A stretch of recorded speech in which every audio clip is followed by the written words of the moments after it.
Caroline Abbé, vous êtes ici aujourd'hui avec Fribourg à Duisbourg. Vous avez fait match nul, un but partout. Comment le match s'est passé?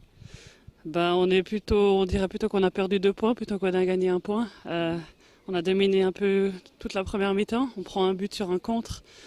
Après, en deuxième mi-temps, on essaie de marquer, on marque tout de suite, mais après, on a un peu nachlassen, comme on dit en allemand. Et c'est dommage. On perd plutôt 2 points plutôt qu'on en gagne un. La semaine passée, vous avez aussi joué des prolongations, demi-finale de la Coupe d'Allemagne contre Essen. Et puis, qu'est-ce qui se passe? Bah, il se passe qu'on est aussi fatigué. C'était 90 minutes très, très intensifs.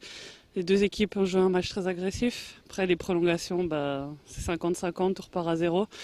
On a vraiment tout donné. Malheureusement, on prend un but bête.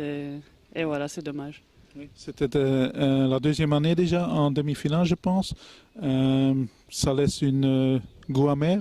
Ouais, tout à fait. C'est sûr qu'on voulait justement mieux faire que l'année passée. En plus, Essen, c'est une équipe à notre portée. C'était pas comme Wolfsburg l'année passée où on avait moins de chance. On voulait absolument atteindre la finale. Bon, bah, ce sera pour l'année prochaine.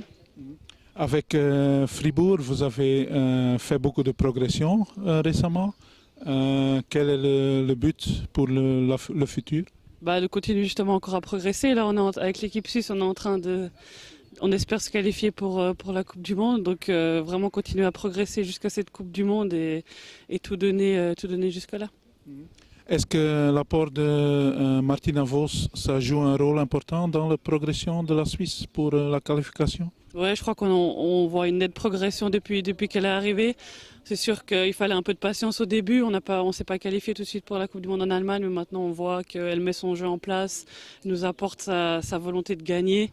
Et nous, on n'a rien envie de lâcher depuis qu'elle est là. Ça nous apporte vraiment un nouveau souffle. Le match contre l'Islande qui arrive début du mois de mai, ça c'est le match décisif pour vous tous? Ouais, je pense que c'est le match décisif. Si on gagne ce coup-là, il nous manquera plus qu'1 ou 2 points pour se qualifier. Donc c'est le match à ne pas louper.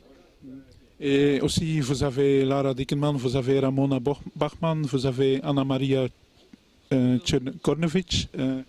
Ça, ce sont des joueuses qui apportent beaucoup à la Suisse. Ouais, il faut pas oublier aussi Vanessa Burki qui joue aussi au Bayern. C'est 4 offensifs incroyables. C'est elles qui nous font pratiquement toutes nos actions devant, mais c'est aussi, comme on dit, c'est la première défense, c'est l'attaque. Donc elles nous aident aussi à défendre avec ce bloc compact. Devant, elles peuvent changer, elles sont flexibles. Donc c'est 4 atouts pour nous. Et puis, si la qualification au Canada arrive, quel sera le but là-bas? Bah, de faire le mieux possible. On aimerait en tout cas passer le premier tour, ça c'est sûr. Après, on ne sait jamais contre qui on peut tomber, mais pour l'instant on n'y est pas encore. Il y a ce match contre l'Islande et après on en rediscutera. Ok, merci, bonne chance pour la suite. Merci.